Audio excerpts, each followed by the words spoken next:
Oi pessoas, tudo bom com vocês? Estamos aqui então no terceiro vídeo do mês de novembro, mês da consciência negra. Estou finalmente com o meu convidado maravilhoso, meu compadre, que abraça as suas loucuragens comigo, Juja Quintê. Exatamente. Oi gente, tudo bem? É um prazer estar aqui dividindo esse espaço com a Carol. E a gente vai conversar um pouco sobre a consciência negra e assuntos pertinentes ao mundo negro e descobrir e aprendermos juntos sobre isso. E também nesse vídeo vocês vão ver a participação da Juliana, do Edu e da Victoria, que vão me mandar aí as participações deles, vão editar aqui com a gente, então tenham assim amor no coração para ver a edição desse vídeo, tá? Bom, assim como os outros vídeos, esse também vai ser baseado num livro, é o livro Pequeno Manual Antirracista, da Djamila Ribeiro. Provavelmente, este vídeo vai ter duas partes, porque eu acho que vai ter muito assunto, gente. Eu não vou perder a oportunidade de ter essas 4 pessoas maravilhosas, super inteligentes. Não vou botar nada fora, tá? A gente vai ter 2 partes, então provavelmente se prepara para ver o vídeo na sexta e no sábado, tá? Tô com moral, estamos com moral. Ao afirmar que nós carregamos a marca, Luísa Bairros exemplifica bem a ultrassexualização dos corpos negros femininos, que faz com que a imagem das mulheres negras seja vista sob o prisma da exotização. Luísa denunciou de forma obstinada a violência mascarada pelo mito da democracia racial. Então, Juliana e Vitória, quero ouvir vocês agora comentando sobre isso. Então, a hipersexualização da mulher negra, ela é real, ela existe.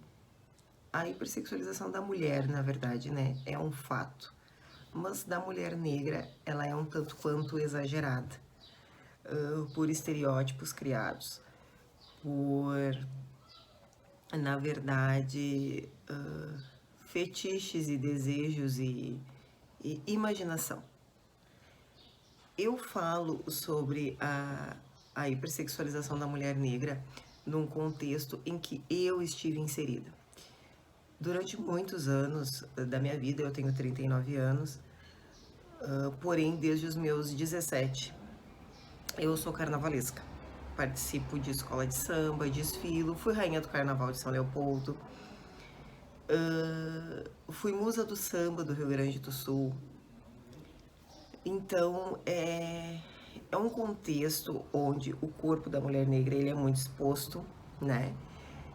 E, na verdade, as pessoas, em sua grande maioria homens, não pensam, né, que por dentro daquele corpo, por vezes muito bonito, existe um ser pensante, um ser com sentimentos, né, que para nós, a verdade única, falando dentro do contexto carnaval, nós estamos ali por amar aquela cultura, né? Por amar aquele momento, por amar uma avenida, por amar uma escola de samba. E o que acontece? Pensando, né, neste vídeo que eu tinha que fazer para Carol, eu lembrei de fatos da minha vida, né? Eu lembrei de momentos o que eu vivi. E uma das coisas que eu vivi neste meio do carnaval é que eu participava de um grupo de mulatas, de uma escola de samba, né? Éramos em torno aí de 25 a 30 negras, todas. E o que acontecia? Todas nós, né, fazíamos apresentações nos ensaios da escola e por vezes íamos visitar uma ou outra escola. E então, realmente, quando chegava aquele grupo de mulheres muito bonitas, bem vestidas, porque era uma coisa que nós tínhamos assim como premissa. Nós não íamos sair de dentro da quadra da nossa escola de samba se nós não estivéssemos muito bem vestidas, elegantes. E a elegância para nós não era estar expondo peito, expondo coxa, expondo... Isso não era o que nós tínhamos como visão de elegância. Nós tínhamos que estar muito bem vestida, com uma fantasia muito bem elaborada, com um acabamento muito bem feito. Cuidávamos do corpo muito, né? Muito, porque afinal de contas a gente precisava ter fôlego, a gente precisava conseguir aguentar mais de 60 minutos de avenida e os ensaios no decorrer do ano. Porém, eu sei, e a grande maioria, e todos nós sabemos, que aquela visão daquele grupo de 25 mulheres bonitas, com corpos bonitos, era extremamente sexual. Os homens, principalmente, em sua maioria, que estavam ali para assistir aquele show, na verdade, os pensamentos, né, eles são sexuados, em sua grande maioria. E quando eu parei para pensar sobre esse nosso grupo, porque as pessoas, e principalmente, vamos dizer assim, os gringos, né? Se tu falar em Brasil, é mulata, caipirinha, carnaval. E as pessoas, por vezes, não fazem ideia do que tem por trás de tudo aquilo, né? Do que tem por trás de um corpo bonito, do que tem por trás de um cabelo bonito, do que tem por trás de uma dança que as pessoas entendem como uma dança, vamos dizer assim, por vezes sensual, que para nós é samba, é vida, é alegria, né? E tem muita gente que entende de outra forma, que vê isso de outra forma. Pensando neste grupo, hoje eu consegui buscar na minha mente algumas dessas integrantes e o que elas têm feito neste tempo, né? Eu, na época que fazia parte deste grupo, eu fazia administração na Unicinos. Eu tinha colegas que faziam curso técnico de enfermagem. Tinha ali colegas do grupo que estudava psicologia. Eu tinha uma colega que era técnica de segurança do trabalho. Tinha uma outra colega do grupo que era professora.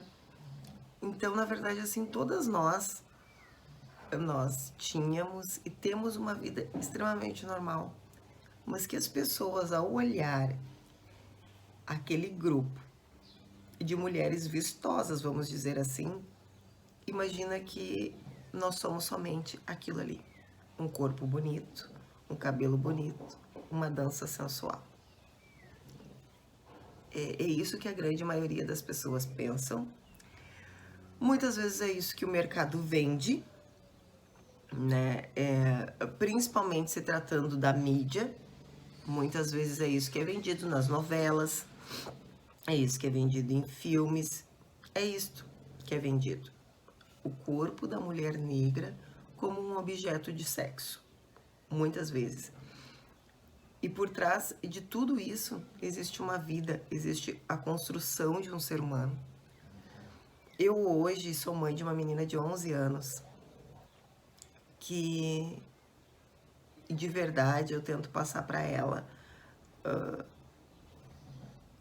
todos os valores possíveis de vida que eu sempre tive, né? Eu sempre tive uma vida extremamente digna, eu sempre trabalhei, eu tenho, assim, nos meus pais uma referência maravilhosa de educação. Porém, são coisas que a sociedade no geral, ao olharem para uma mulher negra, que eles veem como um objeto sexual, a sociedade imagina que isso não aconteça, que isso não existe, que essa vida não existe. E, na verdade, assim, o que eu gostaria de deixar, a mensagem que eu gostaria de deixar para as pessoas que vão assistir e que estão assistindo este vídeo, é que as mulheres negras, elas não são somente um corpo bonito. Não é somente isso. Nós somos seres pensantes. Nós somos seres que tomamos decisão. Nós somos pessoas que têm capacidade, condições de decidir a história desse país. Na verdade, a gente vem, né, de muitos anos construindo a história desse país. E sofremos preconceito, né? Nós sofremos inúmeras adversidades somente pela cor da nossa pele. Mas nós somos pessoas de um valor inestimável, para este país principalmente, de um valor que não se tem como colocar em números, porque a gente faz parte da construção deste mundo. Tem um vídeo muito importante que eu assisti já faz bastante tempo, que é da Nathalie Neri, do canal Afros e Afins, e ela fala sobre a mulata que nunca chegou. E é um vídeo muito tocante, porque fala sobre a experiência dela, que desde cedo ela não se achava bonita, e quando homens, né, geralmente mais velhos, falavam pra ela que ela ia ser muito bonita, uma mulata, da cor do pecado, ela se apegava muito naquilo, né, e essa mulata nunca chegou, ela nunca desenvolveu curvas, né, as curvas esperadas, ela nunca chegou. E esses são os dois casos, né, quando a mulata nunca chega e quando a mulata chega cedo demais, né, nas duas formas a gente se abala muito e cria muitas barreiras, né, então aquela coisa de tu saber que as pessoas estão olhando pra ti por causa do teu corpo vai formando a tua personalidade em base daquilo, né? Chega numa hora que tu não é nada mais que o teu corpo, né? Tu é muito objetificada. Tirando da gente aquela coisa de, poxa, eu posso ser mais que isso, né? Então, tem esses dois casos onde a mulata nunca chega e onde a mulata chega cedo demais, e nos dois a gente vai sofrendo. A gente começa a nos desvalorizar, a gente começa talvez a pensar que para mais a gente não serve, né? Então vai servir para aquele primeiro contato, vai servir para aquele flerte, vai servir para isso, mas não vai servir para construir um relacionamento, né? Porque daí já é vista de outra forma, daí as curvas já não servem para isso, né? E quando eu comecei a entender que era importante eu me arrumar e era importante o jeito que eu encarava o meu corpo, né? De eu aceitar, porque eu sempre tive bastante curvas, então eu aceitar aquilo, né, que era assim que eu vinha ao mundo, mas também entender que não era só aquilo, né, não era só o meu corpo, não era só quando falava sobre curvas que eu podia ser lembrada, que tinha outros espaços pra mim, né. Eu nunca passei por nada como o vídeo da Nathalie fala, né, dela lembrar muito bem que quando ela saía com os familiares dela, geralmente homens mais velhos vinham e falavam pra ela que ela ia ser uma negra linda, que ela ia ter curvas, que ela ia ser a mulata, né?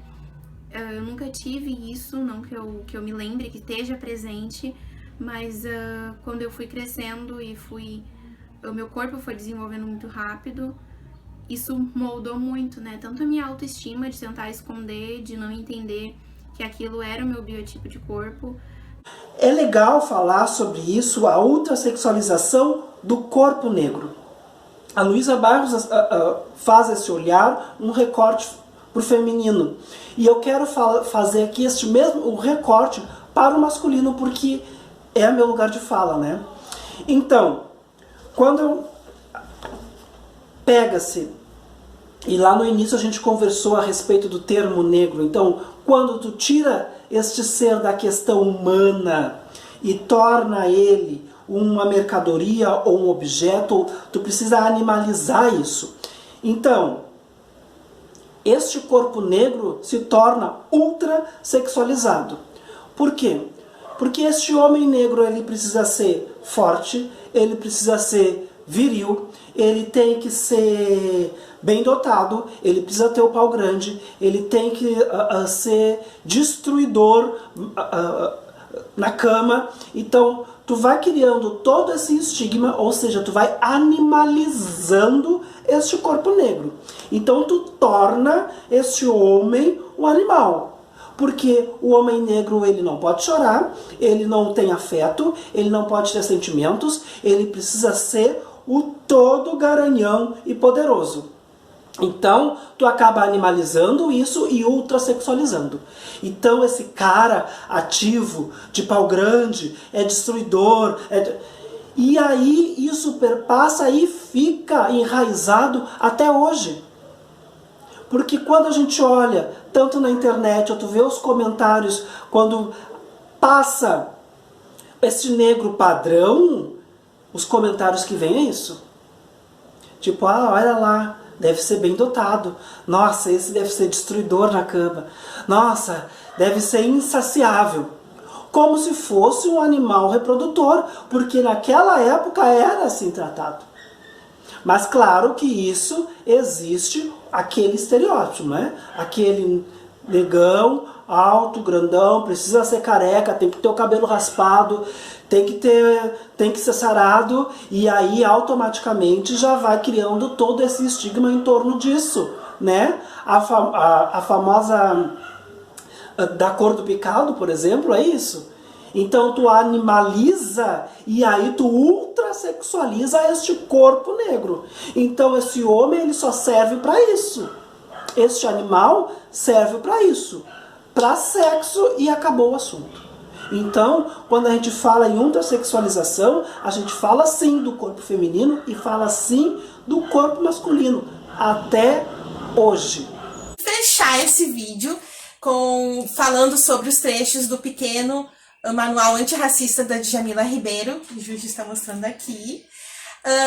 Eu vou pedir, começando pelo Juarez, pra Juja, quem que tu nos indica? Estamos querendo sair da nossa bolha, da branquitude, aprender o nosso papel em como que a gente pode auxiliar a quebrar esse racismo estrutural. Então, o que que tu nos indica aí pra gente ficar mais a par das coisas? O Dr. Silvio de Almeida, que fala de racismo estrutural, temos o Abdias de Nascimento, temos o Milton Santos, o grande Milton Santos, temos a Angela Davis, que fala muito bem sobre essas coisas, a Chimamanda Adichie. Essa mesmo. Esse é muito difícil, né? Por isso que eu só falei Chimamanda. Eu sempre falo Chimamanda Ngozi. E Juja, e tu como ator, né, super dentro aí do mundo da arte, pra ti, assim, sabe, quem que é uma pessoa que tu acha que não é só bom ator, mas que também pegou pra si esse lugar de representatividade e passa para as pessoas negras, assim, a gente tá aqui, a gente vai invadir esses lugares e vamos tomar nossa posição que a gente tem que tomar e que a gente merece. Eu posso falar da Zezé Mota, o Lázaro Ramos, tá vindo numa vertente bem grande, ele e a Thaís Araújo trabalhando um pouco essa parte de racismo e representatividade. A Maju também fala muito sobre isso. E na parte da música ali tem o Emicida, que é muito forte nesse combate, nesse diálogo contra o racismo, assim. Que ele é um cara que eu tenho maior admiração, assim, me inspira bastante, porque eu acho que é um cara muito inteligente, é um cara que busca muita informação, ele está sempre antenado no que está acontecendo, ele lê muito, se informa muito, então ele é uma inspiração para mim, assim, o Emicida. Além do Mano Brown, né? Claro, Sim. sem falar do Mano Brown, que também vem nessa luta há muito tempo, Taíde e outros Tem aí. a Negrali também. Negrali, Taíde, Negrali, essa galera do rap aí, do hip hop, que trabalha muito essas questões, né? Porque o hip hop e o rap fala muito das coisas que acontecem na periferia, da história verdadeira da periferia. Então, o Mano Brown e o Emicida, pra mim, falam muito bem sobre isso. Então a gente constrói a nossa personalidade na sociedade de acordo com as vivências que a gente tem, né? Com a relação que a gente tem com outras pessoas, na relação que a gente vai ter com a música, com a arte, com a mídia, com a TV, né? Então tudo isso vai realmente formar quem a gente é. E eu, desde pequena, eu não me via como negra, né? Eu tenho essa pele mais clara, ela não é tão retinta, e eu queria, porque eu queria muito afinar meu nariz, fazer uma rinoplastia, eu queria muito emagrecer para perder busto, para, sabe, perder coxa, eu queria, desde pequena eu alisei meu cabelo, né, desde os 7 anos, então eu comecei a fazer relaxamento, né, fazer progressiva no meu cabelo, e eu fui parar agora, então fiquei desde os 7 até os 18 anos fazendo química e procurando jeitos de afinar o nariz. Eu lembro que eu colocava prendedor pra tentar afinar. Tinha um site daqueles que tu compra coisa na China que ele tinha um afinador de nariz e eu considerava muito em comprar aquilo. Eu tinha, né, minhas maquiagens, então eu pesquisava formas de afinar meu nariz, né, de deixar ele bem fininho, porque eu não queria ser negra, né, e eu não queria ter esses traços que estavam comigo. E isso foi mudar esse ano, né, quando eu comecei a ter consciência racial, né, que chama, de tu entender o teu papel. E quando eu entendi o meu papel como mulher negra na sociedade, eu comecei a abraçar tudo isso, né, e eu comecei a entender que eu tô carregando comigo muita história, muita força, muita luta, né, e é uma coisa muito bonita, né, e foi um ano de mudanças, né, e eu passei pela transição capilar. Então eu parei de usar química, eu cortei meu cabelo super curto, né, e embora isso seja visto como um traço assim de, né, a perca da feminilidade, foi o momento que eu me senti mais poderosa, sabe, como se eu pudesse dominar o mundo com aquilo, porque foi o momento que eu comecei a entender quem eu era, né. E agora, assim, colocando trança, eu sei que eu tô carregando nessas tranças muita história, né, da onde eu vim, né, e tudo isso é muito legal. Quando eu comecei a referenciar a minha autoestima em pessoas negras, foi ali que eu consegui me encontrar. Consumir o conteúdo, né, de pessoas brancas ou de programas de TV, filmes, séries protagonizadas por pessoas brancas é inevitável, né? É o que mais tem. Mas quando eu comecei a ver com mais cuidado pessoas negras, né, dentro da mídia em si, eu comecei a ver que, poxa, não, eu sou linda também, né? Olha só, tem aquela cantora famosa que ela tem a mesma boca que eu, tem aquela outra cantora que vai ter o mesmo cabelo que eu, tem a atriz na novela que tá com o mesmo tom de pele, tem aquela pessoa que lançou uma base pro meu tom de pele, né? E isso tudo muda muita gente, né? E eu vejo também com a minha sobrinha, a Sara, ela tem 3 anos, e o jeito que ela tá crescendo foi bem diferente do jeito que eu cresci. Então ela se ama, ela ama o cabelo cacheado dela, né? Ela ama os inúmeros penteados que ela pode fazer, né? Ela se acha uma princesa linda e maravilhosa, e realmente ela é. E tudo isso contribui para a autoestima dela, né? Para ela chegar nos 18 anos dela e poder não ter arrependimento de ter alisado o cabelo ou de ter se submetido a tanta coisa, sendo que hoje ela vê que não era necessário, né? Que ela já era linda. Bom, é mais do que necessário a representatividade negra na mídia, porque a gente precisa se ver e os outros também precisam nos ver. E hoje a gente vê a mídia com um pouco desse olhar. Claro que ainda coloca a gente numa caixinha, mas estão começando a pôr devagar, mas estão começando a nos colocarmos aonde nós devemos estar. Claro que aí eles fazem sempre esse papel, tipo, vamos colocar um para não dizer que não tem. Então a gente começa a olhar as grandes redes de comunicações, né? A TV aberta e o pessoal do jornalismo impresso e tudo mais, a gente começa a ver que existe algumas representações negras, sim, mas é sempre um. Aí tu olha lá um jornal de cunho de âmbito nacional numa TV aberta, aí tu vai achar, sim, tem lá uma jornalista negra. Aí vai ver no jornal local, tem lá uma repórter negra. Então sempre tem um, tá aparecendo. Antes não tinha ninguém, agora começa devagarinho. Claro que quando a gente começa a partir para filmes, e principalmente os filmes americanos, porque lá existe esse recorte racial, esse recorte de cotas há muito tempo. Então lá é meio a meio sempre. A gente vê então os filmes americanos com essa temática racial e a gente vê sempre os negros presentes. Aqui ainda é pouco. A gente ainda precisa se ver mais. Ainda a gente sempre cai naquele mesmo estigma. Quando a gente vai para as novelas, por exemplo, porque o brasileiro gosta muito de novela e a novela é um grande mercado econômico e é uma grande comércio para nós brasileiros, mas eles sempre nos colocam no mesmo lugar. Claro que a gente acaba aparecendo, mas sempre somos coadjuvantes, sempre acaba aparecendo, mas sempre é o vilão, aquele que é o bandido, o perigoso, blá blá blá. Então a gente precisa também cuidar como somos representados. Mas vejo que é de extrema importância nós estarmos ocupando esses espaços e a mídia faz parte, dele, né? E aí a gente tem a mídia como um todo, tanto falei aqui, citei aqui, a TV, porque no Brasil ainda a TV aberta é a mídia que consegue alcançar o país na sua maioria.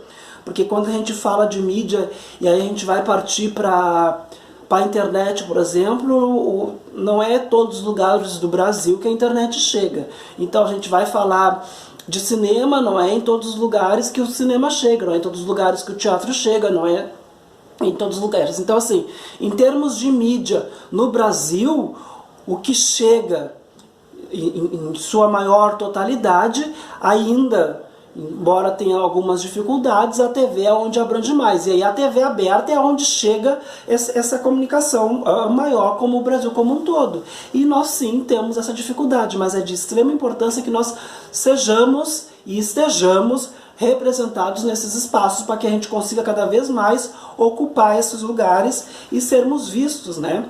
Porque quem não é visto não é lembrado, então é importante estarmos ocupando esses espaços.